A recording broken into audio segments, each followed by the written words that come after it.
Simas Comércio e Consultoria em TI. Busca para o seu negócio as melhores soluções para a sua gestão. Profissionalismo, conhecimento, criatividade, agregado a especialistas formados e capacitados que vão compreender e identificar as necessidades da sua empresa, criando soluções específicas para cada cliente. A Simas TI realiza outsourcing, suporte e manutenção, venda de produtos, planejamento e implantação de redes. Ligue 2102-9808 ou 999-73-81-88. Acesse o site simasti.com.br. O relógio está marcando 8h04. Estamos chegando para mais um Tecnologia, o caminho para o sucesso. Programa que vai ao ar toda quinta-feira. Hoje é quinta-feira, dia 20, dia do amigo. Feliz dia do amigo. Temperatura agradável, né? Para a temperatura que nós estamos tendo nos últimos dias, estamos com 10 graus. E já abrindo a programação, primeiro bom dia para o Paulinho da Alma Informatização. Bom dia, Paulinho. Seja bem-vindo. Bom dia a todos meus amigos e amigos aquáticos, rurais, urbanos, do rádio, de todos os que nos escutam todas as quintas-feiras no programa Teletecnologia. Estamos aí com um friozito, mas vamos lá. Que maravilha. O Átila da Benete. Grande abraço, Átila. Feliz dia do amigo. Seja bem-vindo. É um privilégio no dia dos amigos, na primeira hora da manhã, já está com amigos de tanta data, tão longevos, né? Isso é um privilégio, mais um privilégio que tecnologia nos concede, né? É muito bom isso. E completando o jargão do Paulinho, aos amigos de todos os recantos desse rincão gaúcho, né, Paulinho? Todas as querências. Desejando, então, um bom programa para todos nós, uma excelente quinta-feira e que tudo corra bem. Bruno Musiek acordou cedinho hoje, a gurizada está tudo organizada. Vamos conversar hoje. Seja bem-vindo. Feliz dia do amigo, amigo. Abraço. Bom dia, Pérez. Feliz dia do amigo. Feliz dia do amigo ao nosso participante do programa e aos nossos ouvintes aí, e um baita dia para nós. Que maravilha. Um abraço também para o Mauro Musiek, cedinho, falou. Ô, Paulo Melo, grande abraço para o Paulo Melo, está na sintonia já. Olha aí, ó. Grande idealizador também do programa, né? O Pedrinho, que daqui a pouquinho está por aí, e o Simas está em viagem. Grande abraço, mas de repente ele está com a sintonia. Daqui a pouquinho já vamos conversar com o o Pedrinho, que daqui a pouquinho está por aí. E, Paulinho, será que vem chuva mesmo ou é só farol? Pois olha, né? É frio, é chuva, é coisa, mas olhando para ali para fora, ele tem algumas nuvens, né? E a previsão de hoje, né? Que ele bota alguns milímetros aí, 2 milímetros, 2,2, e vai ficar nublado. E a temperatura, por exemplo, agora, 14 graus, ele vai subir agora de tarde até 20 graus, com essa chuvinha aí que marca para o início da tarde. Pois é. Né? E a partir da semana que vem, de amanhã, dia 21, sexta-feira, aí já nós vamos ter uma elevação de temperatura, né? Amanhã a mínima de 16 e a máxima de 26 graus. Imagina. Sol entre nuvens. Uhum. Sábado e domingo também vai ser dias nublados, 21 de mínima e 27. Domingo, 19 de mínima e 26 né? Aí segunda, aí marca 22 milímetros de chuva para segunda-feira, para semana que vem já.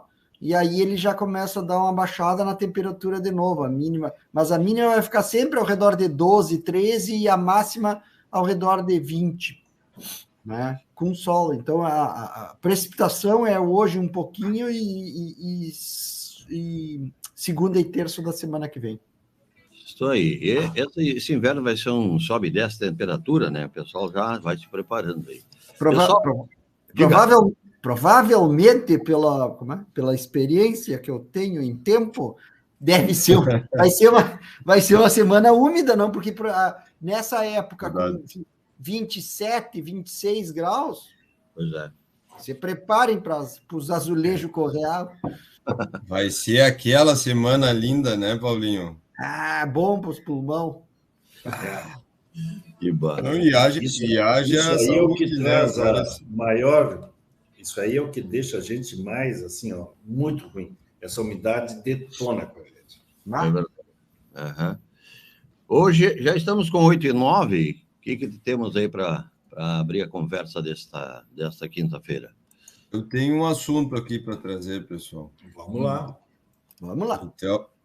Então vamos lá. China estabelece regras restritivas para IA generativo.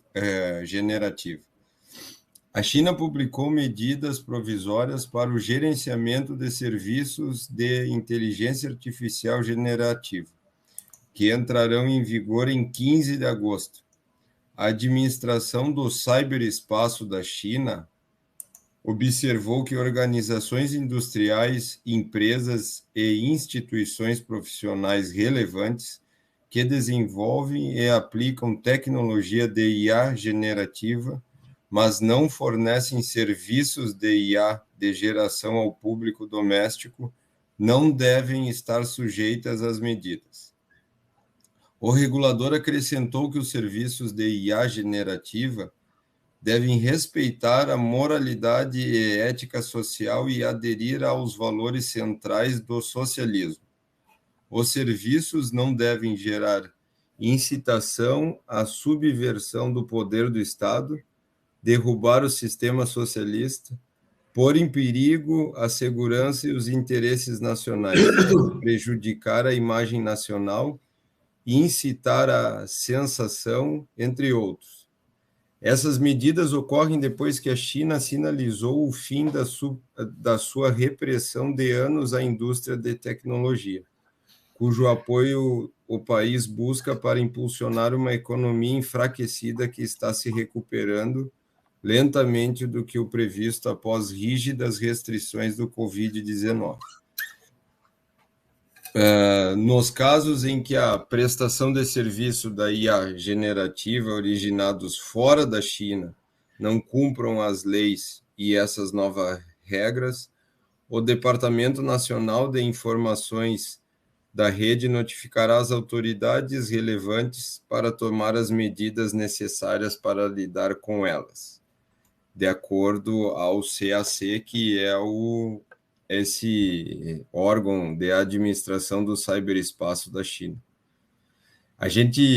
Eu trago essa notícia aí porque a gente já vem falando da IA, né, e das reuniões que os grandes países vêm fazendo. O CEO de grandes empresas já vão alertando, né, dessa tecnologia da IA. Mas o interessante também dessa notícia aí é que cada um impõe as regras como vem cair bem para o seu lado, né? Então, a China também bota um lado político nessa parte da restrição da IA. Sabe que a China é um país, assim, com uma tecnologia, com uma economia em franca expansão, pujante, o que realmente atrapalha assim, a imagem da China é a maneira como ela trata os seus próprios cidadãos, né? Ontem mesmo eu li uma matéria, estarrecedora a matéria. A China está premiando com aproximadamente quase $200 mil, uma coisa assim, né? Botou a prêmio a cabeça de 8 ativistas de Hong Kong que fugiram de Hong Kong. O maior número deles está nos Estados Unidos, tem alguns na Inglaterra, outros na Austrália. Mas assim, escancaradamente, abertamente, isso aí, eu só acho que isso não tem uma repercussão mais negativa para a China, porque ela hoje está num domínio econômico muito grande, né? Se fosse qualquer outro país a fazer esse tipo de caçada humana, isso aí já teria se tornado uma polêmica a nível mundial, né? Então, a China é um país que surpreende pelas coisas positivas e pelas coisas negativas que ela faz, né? É um país muito interessante que a gente deve sempre analisar ele com muito cuidado. Pessoal, até eu estava pensando uma coisa para a gente trazer para o programa e até ouvir opinião, fazer um debate aqui. A gente já viu várias tecnologias surgindo, né? E tecnologias que a gente escutava do mercado ser uma promessa de explodir, de revolucionar, né? A IA vem sendo uma dessas tecnologias, né? Está se falando bastante, está se falando que ela vai ser um divisor de água na sociedade, né? E aí pergunto para vocês, Tio Paulinho, o que vocês acham? Olha, eu há um bom tempo ali, em meados do ano passado, quando a Metaverso tentaram empurrar a goela abaixo, né?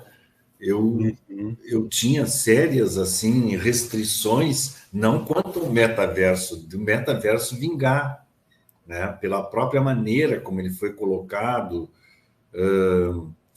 uma tecnologia com um alto nível de novidades, de muita novidade mesmo, mas que não caiu assim num primeiro momento no gosto das comunidades científicas, das grandes, dos grandes centros formadores de opinião. Já a inteligência artificial, não, ela atende a qualquer camada, qualquer nicho, qualquer nível de intelectual, de grau de escolaridade, de condição socioeconômica. A inteligência artificial ela permeia aonde quer que seja. Por isso que eu acho que realmente, e é verdade sim, viu, Bruno? Ela vai se tornar um divisor de águas. Acredito que a inteligência artificial daqui a alguns anos vai ser estudada como o fenômeno da internet quando surgiu lá comparado, né? Comparado com a internet. Vai ser realmente um divisor de água, um negócio que vai modificar a vida das pessoas de uma forma muito impactante. Porque a inteligência artificial, ela consegue... Já tem, é lógico, pessoas dizendo que a inteligência artificial vai tolir muitos profissionais, talvez acabe até com algumas, não digo profissões, mas com alguns métodos de trabalho, mas eu acho que isso aí se consegue ajustar essas pessoas que fatalmente vão perder algumas funções e colocar, realocar essas pessoas em outras funcionalidades dentro das estruturas organizacionais, elas vão conseguir a mão de obra vai conseguir ser reutilizada, porque a inteligência artificial ela vai sim substituir um número muito grande hoje de tarefas que já estão automatizadas. Mas ainda tem interferência humana, né? E com a inteligência artificial, essas tarefas que já estão automatizadas, elas poderão mesmo serem substituídas, essas pessoas, porque, por exemplo, assim, hoje uma tarefa está 100% automatizada, mas alguém, em algum momento, está controlando aquele dispositivo, né, que está executando aquelas tarefas. Com a inteligência artificial, ela mesma vai medir, através de sensores, se aquele robô, se aquele braço mecânico, se aquele computador não está próximo já de sofrer uma manutenção. Olha, tem alguns componentes que já estão muito desgastados, alguns já estão com a data de validade quase vencidas, e ela mesma vai dizer, olha, está na hora de fazer a manutenção dessa máquina. Então, ela pode sim retirar algumas pessoas, mas ela vai realocar para outras. E acho que se ela for bem utilizada, né, não for usada de forma ideológica, como a gente está hoje, a gente está numa condição muito ruim das pessoas. O ser humano, ele vem com uma agenda woke, com coisas assim que são completamente... Eles dizem que é para incluir as pessoas, o que não é verdade. A gente sabe que isso aí só exclui, né? Forma pequenos nichos, uns agridem os outros. Se isso aí não vier com um fundo ideológico, a inteligência artificial vai ser tão importante ou mais que a própria internet. Claro que a internet vai ser o meio como ela mais rapidamente vai se propagar, mas ela vai ser um grande divisor de águas e as pessoas, a humanidade vai saber avaliar isso com o passar do tempo e vai olhar para trás e ver, toda essa evolução que nós temos é porque foi possibilitada pela inteligência artificial. Isso em qualquer área, qualquer atividade. Eu estava lendo agora, há poucos dias atrás, eu acho que foi no domingo, não lembro agora, se foi no domingo ou na segunda-feira, que em Nova York estão uma briga terrível para colocarem as antenas do 5G. As pessoas não querem, porque realmente as antenas 5G, elas têm uma abrangência muito pequena, embora tenha uma largura de banda muito grande, a abrangência dela é pequena, né? Então precisa de um número muito, mas muito grande de antenas. E as pessoas não querem aqueles trambolinhos nos postes, nos prédios, só que elas não ficam lá em cima de prédios altos. A 5G tem que ficar numa altura, no máximo, 4, 5 metros, onde tenha todo mundo, num poste. Vamos dar um exemplo como um poste, né? Tem cidades onde ruas já não tem mais aquele posteamento para a rede elétrica, só para as luminárias, né? E eles não querem poluir esses postes, que são postes até que enfeitam a cidade, não são postes de concreto, muitas vezes são outros tipos que, na realidade, eles não querem colocar antenas, né? Imagine, por exemplo, vamos pegar o Brasil, a Avenida Paulista, que não tem mais rede elétrica aérea, tudo subterrâneo, né? Tu tem que encher de antenas 5G, né? É um problema para os ambientalistas, para as pessoas que cuidam da cidade, do plano diretor da cidade, né? Então, logo a seguir, com o uso da inteligência artificial, uma universidade nos Estados Unidos está desenvolvendo antenas inteligentes que trabalham totalmente, mas totalmente fora dos padrões do que a gente tem hoje das antenas convencionais. Elas otimizam de tal forma que essas antenas elas entendem da onde está vindo a maior parte do sinal que chega até elas, e elas não são 100% fixas. É como se elas girassem um pouquinho e se colocassem de uma forma inteligente, captando o maior número de pessoas tentando acessá-las, né? E isso, gente, só foi possível com a inteligência artificial, né? E nanorobótica, uma coisa que o Bruno gosta muito. Provavelmente deve ter algum Arduino ali, um Linux, fazendo o trabalho da inteligência artificial com toda a maestria.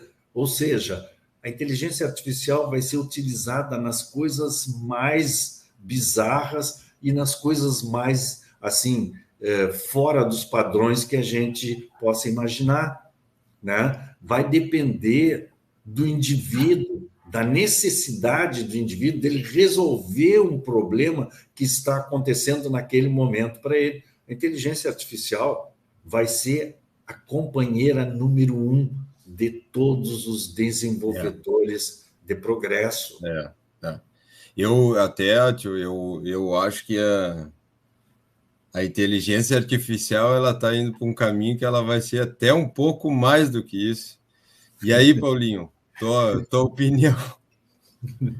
Falei demais, né? É um caminho sem volta, né? Até ali no começo que o Ati falou, por exemplo, do metaverso já desde no começo, quando lançaram, tu via que é outra coisa, né? Era mais voltado... Uma tecnologia voltada para uma realidade virtual, né, Paulinho? Virtual, ou seja, tu ia montar, entre outros exemplos, porque na aniversário foi 30 anos do CEPROGS, eles fizeram logo no começo uma parte eles fizeram os avatares do tudo, então tu chegava na comemoração, na festa lá, e aparecia o teu bonequinho ali no metaverso, passeando e falando e coisa, né? Então, aí tu vê nessa também do metaverso começaram tu vai montar tu vai comprar o teu terreno no metaverso, o teu tênis, a tua roupa, então já virou uma coisa que não... Eu desde o começo fiquei cético com a tal do metaverso, porque achei muito joguinho, muita, uma realidade, uma coisa virtual, né, que foi mudada. A inteligência artificial não, ele está aí, né? Ele vai vir realmente. Então, quem diz ali, não, na parte de programação vai substituir algumas profissões, tipo programador, tipo... Eu até li uma reportagem do cara que não tem como tu pegar, por exemplo, tu substituir um programador, porque para poder lidar com a inteligência artificial, tu vai ter que ter igual o cérebro humano para fazer algumas coisas que não tem como, né? Então, mas é um caminho sem volta, né? Não temos o que... Vamos nós abraçar ela na parte boa e como toda parte, tudo que vem de novo, tem a parte ruim também, né? Claro. Os caras aproveitam para fazer seus golpes, toda essa parte aí. Até tem um seriado no Netflix que é bem interessante, que é da série do Netflix, Descobrindo o Desconhecido, se eu não me engano. E o nome do seriado é Robôs Assassinos. Então, o foco é da inteligência artificial no uso militar, tá? Até. E é bem interessante. Até mostra umas tecnologias ali. Uma das tecnologias que mostra é utilizando a inteligência artificial para entender o que eles estão fazendo, por exemplo, nas queimadas da Califórnia. Eles filmam as queimadas da Califórnia e aí, a partir dessas filmagens, eles colocam para dentro da inteligência artificial para treinar ela. Então, para quando acontecer uma queimada realmente, tu rodar a inteligência artificial e perguntar para ela qual é que é a melhor ação para a gente combater o fogo atual. Qual é que é a melhor decisão que, por exemplo, a gente vai fazer que essa queimada não chegue àquela vila de moradores? Aonde que a gente tem que atacar esse fogo? Então, começa a aparecer aplicações que a gente nem imaginava, né? Quer ver só uma coisa que, para tu ver, né, como as coisas vão acontecendo, né? Essas queimadas acontecem com uma frequência enorme na Califórnia, né? Existem hoje produtos que retardam a ação do fogo, né? E se tu hoje, claro que isso aí depende de como vai ser utilizado isso nos Estados Unidos, em lugares onde existe essas queimadas e o poder econômico médio da população, da sociedade, é possível. Mas antes do fogo chegar, eles receberem um banho com esse produto, e esse produto não permitir que o fogo se alastre naquela intensidade, ou seja, ele vai dar oportunidade para o ser humano combater o fogo, porque hoje é impossível combater o fogo. Aonde ele for se alastrando e aonde o vento estiver levando ele, ele queima tudo. Tudo. Seria como a gente fazer no campo aqui, ó, vou fazer uma barragem, uma barreira aqui, vou arar esse pedaço de campo aqui, porque aí o fogo não vai se propagar tanto. Pronto. Vai ser alguma coisa assim, semelhante a isso. Gente, eu estava tentando, eu achei aqui a matéria das antenas, e é impressionante. É uma antena reconfigurável, né? Onde cada unidade ela pode transmitir os seus dados de modo direcionado, ela vai se direcionando sem interferir com as outras antenas. E olha só que bacana aqui, ó. Ela é uma antena bioinspirada, ou seja, curiosamente, essa antena ela é uma antena reconfigurável e ela foi inspirada na pele dos camaleões, animais que podem mudar de cor, a cor da pele, né, em resposta à alteração do meio ambiente. A diferença é que a antena é projetada para lidar não com a luz visível, mas com outras frequências do espectro eletromagnético, né? É fantástico isso aí, é uma coisa assim, ó. E isso aí eu garanto para vocês, sem a bengala da inteligência artificial, isso aí pode ser que poderiam levar décadas para a gente conseguir descobrir isso aí. Outra coisa fantástica que os cientistas estão fazendo é que a luz, uma luz estruturada, ela permite comunicação ao ar livre e até embaixo d'água, né? Feixes de luz estruturados, e elas se propagam assim tanto no ambiente, no ar, quanto na água, né? E é uma transmissão ótica limpa, sem nenhum ruído.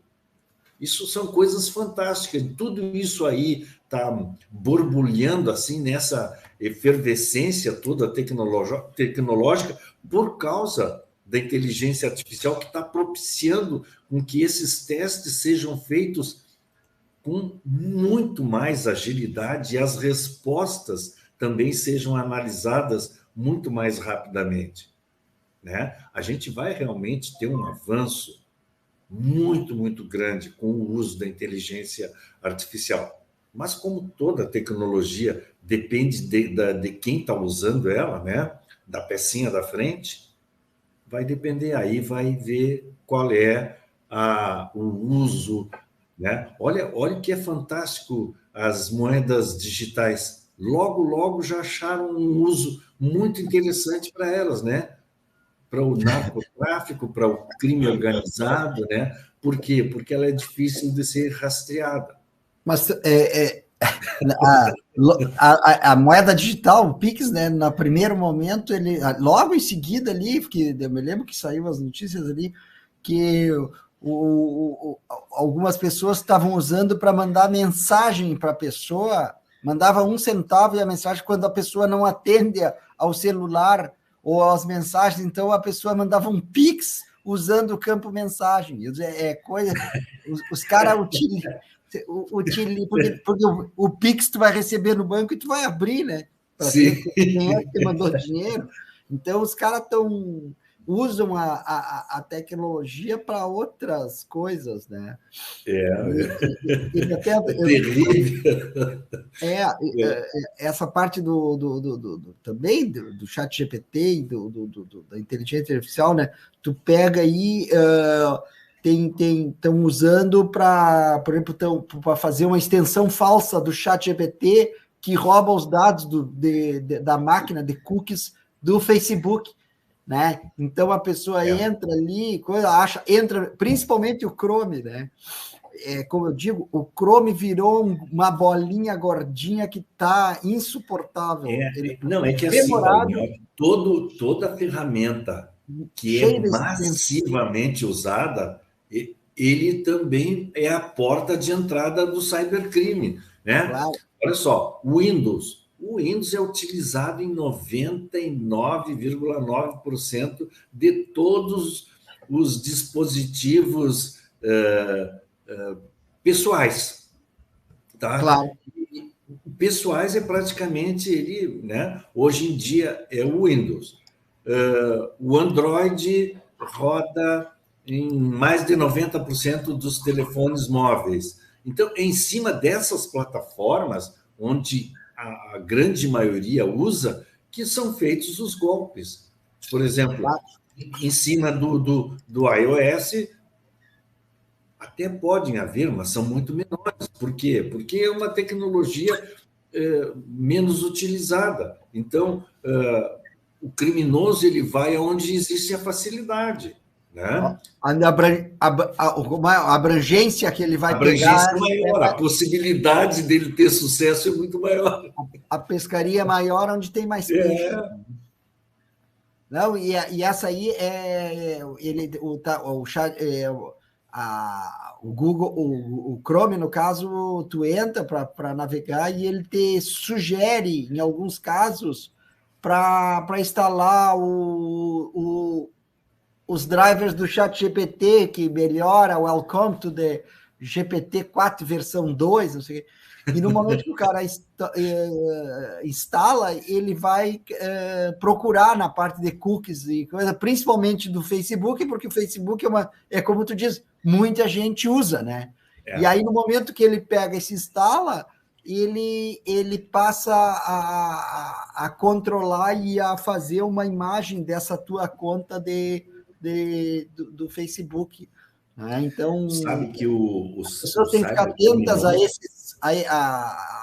esses sites e coisa que tu entra, que ele te sugere alguma coisa para te instalar ou para te olhar, comprar, instala tal coisa que vai te facilitar. Tem que estar ligado nisso aí, né? É o que eu ia dizer, Paulinho. O cybercriminoso, ele sabe como ele tem que agir. Ele tem que te dar uma massageada antes, entendeu? Se tu for receptivo àquele primeiro contato, ele entra rasgando, né? Ele está te oferecendo alguma coisa, um benefício, uma coisa bacana, né?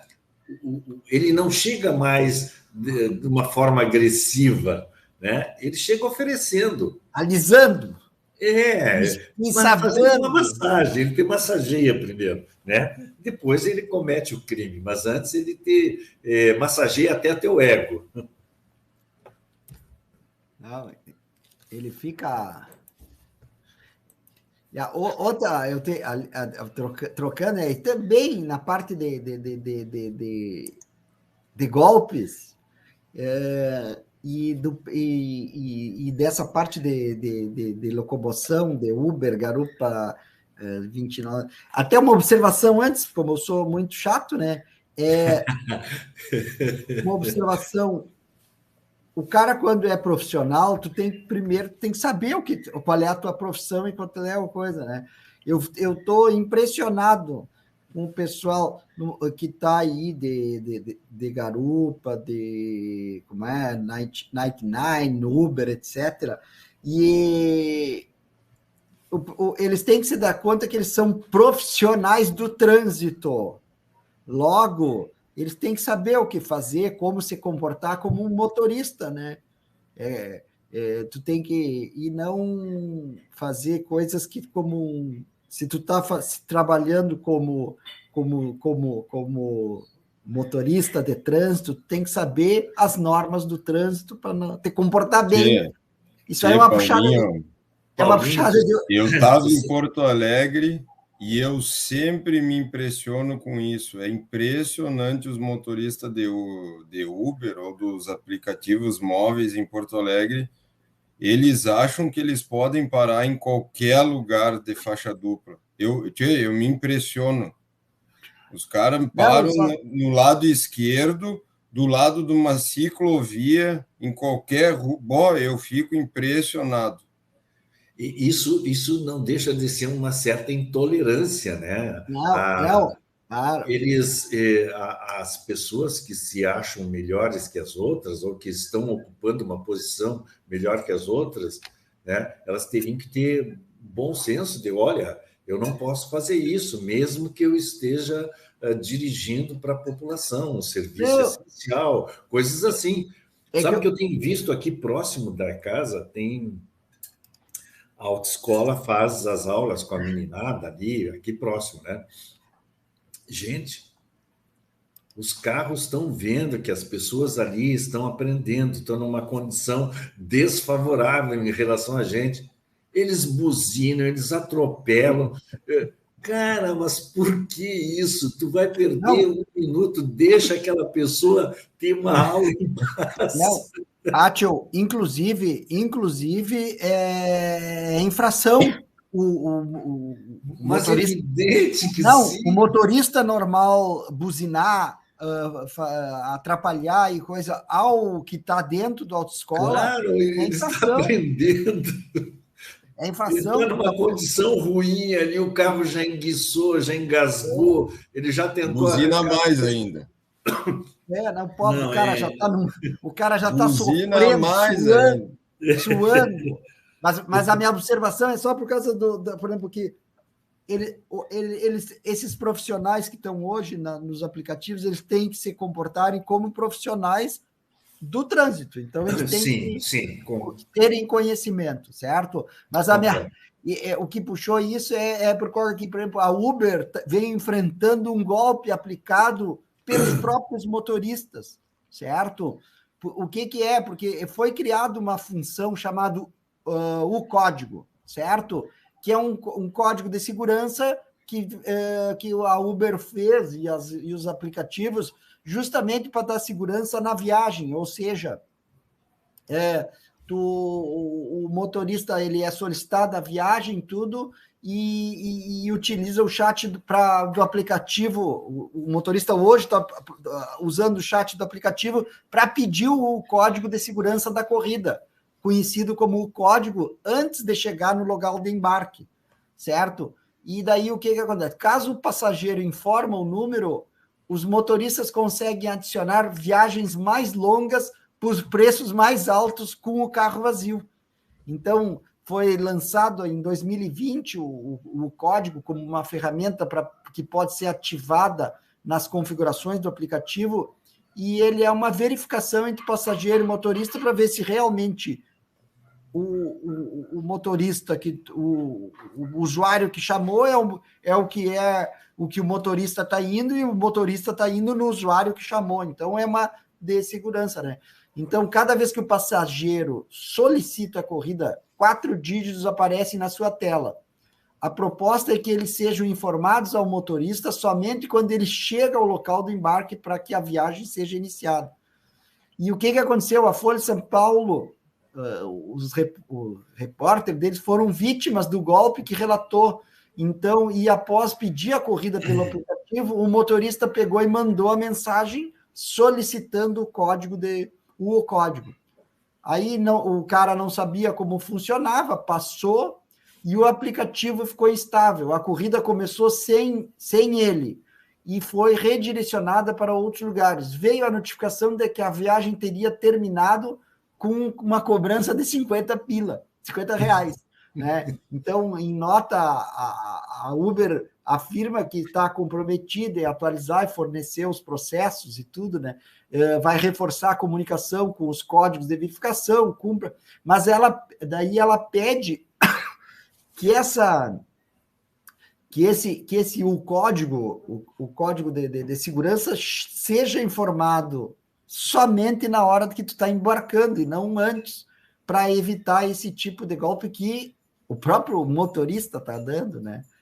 Então, e daí eles botam ali que caso a pessoa acredite que tem sido a crime, etc., tem que denunciar para a Uber, né? Então, é interessante porque, por exemplo, tu cria uma ferramenta de segurança para ambas as partes e, no final, uma das partes está usando para fazer picardia. Né? É ruim isso, né? É sempre assim. Tava... Mas tu sabe, até ali em Porto Alegre, por exemplo, uma das opções ali que às vezes eu uso, por causa do negócio do preço dinâmico da Uber, tem o Rádio Táxi Porto Alegre, tá? Que foi um sistema, não é um aplicativo, mas é o WhatsApp, telefone, e ele te mostra onde que está o motorista também. Só que é dos táxis de Porto Alegre, todos os que eu peguei. Mas o rádio táxi existe desde que eu entrei na faculdade, eu acho. Pois é, Paulinho. Se atualizaram. Que tu tinha os táxis, os laranja, e os táxis laranja que faziam parte de rádio táxis, né? Sim. Ou seja, tu discava por número fixo deles, né? E aí eles com os radinhos se comunicavam e o que estava mais perto, tudo via né? Que é o radiotáxi. Claro, agora as mesmas companhias de táxi devem ter feito um aplicativo para eles. É tipo um aplicativo. Tá? Claro. É tipo um aplicativo. Mas funciona super bem, é uma opção que, mesmo no tempo do Uber, quando eu peguei os taxistas, tudo gente boa também, como Uber, que hoje em dia, no início, a grande mudança do Uber foi a questão do atendimento, né? Mas hoje já tem Uber bom e ruim, então tá bem parecido. E questão de demora foi esse um dos motivos que eu chamei até, por causa da demora, e estava pegando motorista e não conseguia motorista na hora. E funciona super bem. O tal da dinâmica, né? Que recalcula. Sabe que... Exato. Recalcula preço, recalcula a rota. Na época, quando o Uber começou a tomar conta assim, no mundo e nas capitais, e quando chegou no Brasil, o impacto que teve também, eu imaginava, mas eu ficava pensando, gente, o Uber não é ninguém, é um aplicativo. O Uber é um aplicativo, é um tigre de papel, se alguém assoprar, ele cai. Gente, o que importa mesmo são as pessoas físicas que vão, né, dirigir esses carros. Se o Uber conseguiu desenvolver um aplicativo, por que essa gente está gastando tempo, energia, brigando? Mas faz um aplicativo, a sua cooperativa, a sua companhia, faça um aplicativo e vai brigar com as mesmas armas. Claro. Não é? Isso era uma coisa assim que estava caindo de maduro, mas as companhias, aquelas pessoas que tem muita gente que tem assim uma quantidade muito grande. Por exemplo, o Átio vai lá, compra 20 táxis e não tem como o Átio dirigir 20 táxis. Ele dirige um e tem 19 outros carros que são locados para outras pessoas dirigirem. Chegam até em Porto Alegre táxis que trabalham 4 operadores, 6 horas corridas cada um, né? Essas pessoas físicas ou jurídicas que tinham essas quantidades de... Era só se unirem e desenvolverem um aplicativo e seriam tão eficientes quanto um Uber, né? Mas sim, não, no primeiro momento eles estavam brigando pelo monopólio daquele serviço. Gente, não existe monopólio que não seja quebrado pela inteligência, né? No momento que eles começaram a fazer isso aí, olha, vê se alguém hoje reclama de Uber, de garupa, ninguém reclama mais. O próprio garupa é um exemplo disso, né? Mas, Átio, quando o Uber chegou, ele tinha uma tecnologia assim bem diferente. O aplicativo do Uber claro chegou com estilo futurista para tu pedir. Não, era muito difícil alguém chegar e conseguir concorrer com eles, porque aquilo impactava, porque era uma tecnologia, o próprio aplicativo era muito moderno, né? Sabe o que e mais acabou assustava? assustando tudo.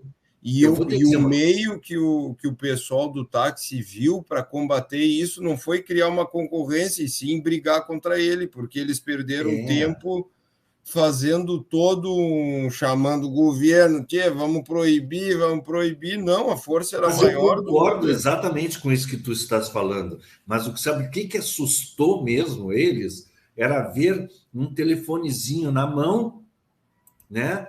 Com georreferenciamento, geolocalização, aquilo funcionando para aquilo ali, para muitas pessoas, não era nem tecnologia, aquilo era bruxaria. Exato. Ao invés de eles se unirem e pegarem programadores, ver, olha, isso aqui é uma API que está disponível no Google.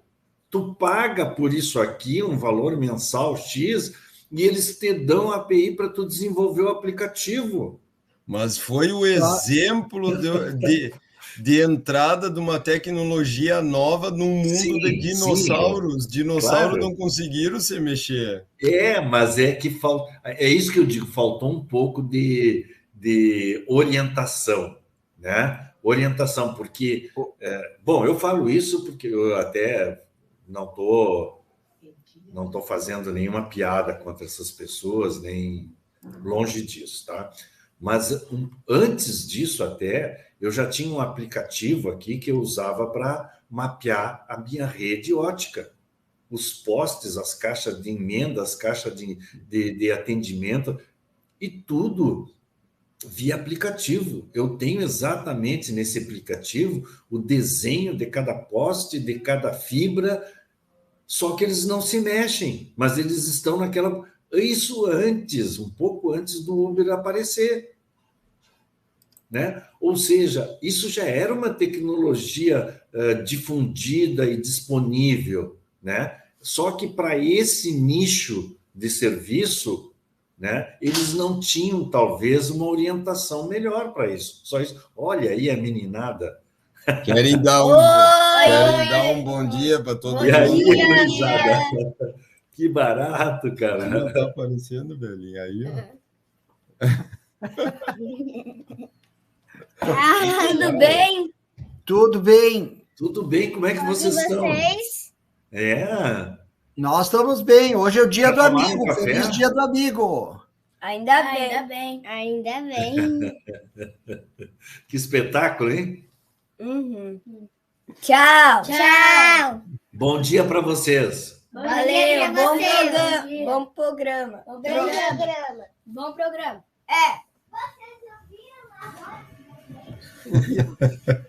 Olha a tecnologia, eu ouvi a minha voz. Viu só?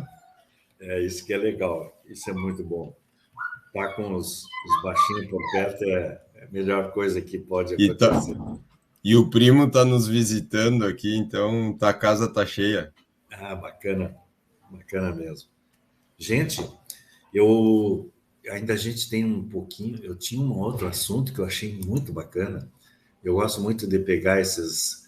É o nylon de base biológica, está começando a virar realidade, tá? Isso aqui é como é que eu vou dizer? É um nylon que tornou-se onipresente na nossa sociedade e ele é muito útil e tem grandes vantagens. Eles estão dizendo que esse nylon, hoje em dia, é a base, os nossos, né, que a gente usa a base de petróleo, e o nylon não é apenas um filho dileto dessa antiga geração, né? Como sua fabricação consome muita energia, emite perigosos, né?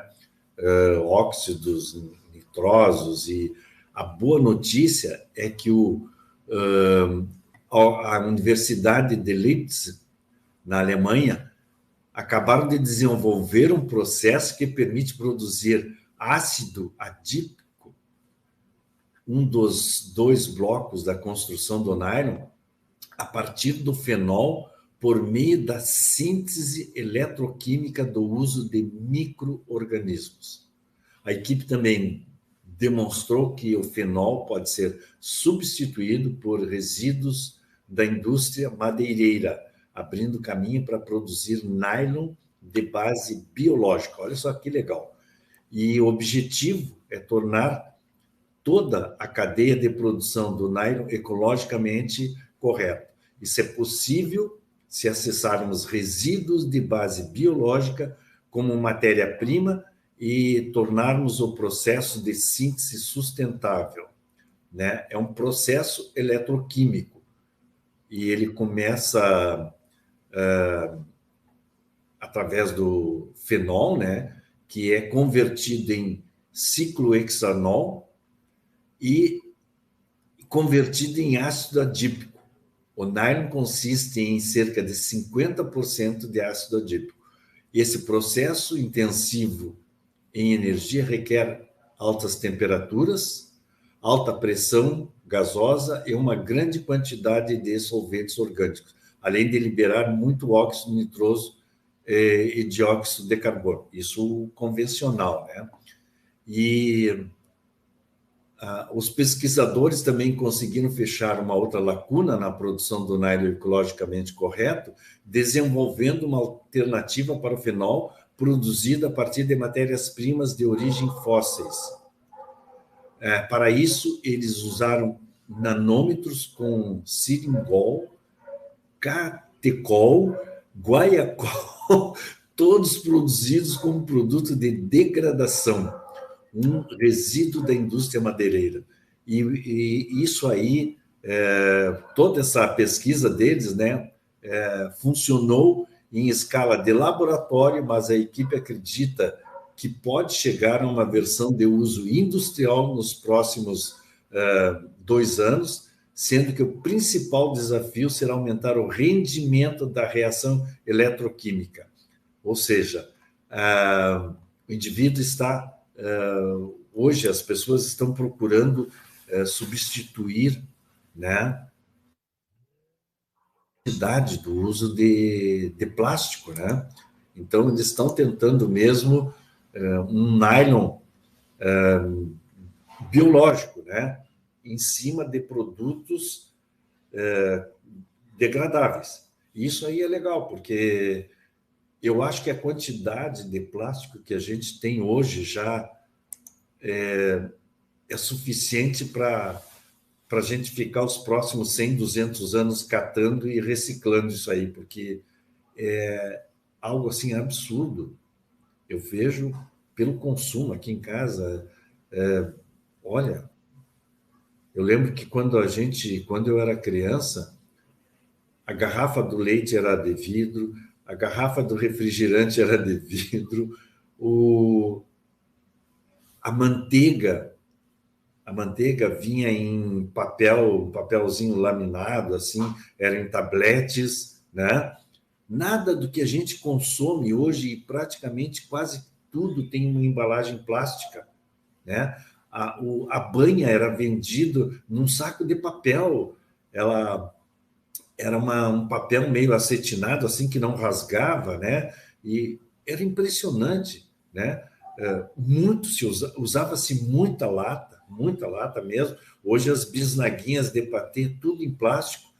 O patê antes era em latinha, né? Era uma coisa assim impressionante. A gente vê que nesses últimos 30, 40, 50 anos, todo esse material foi substituído pelo plástico e não tem mais. Eu acho que a gente não tem mais condições de continuar usando de forma intensiva o plástico, né?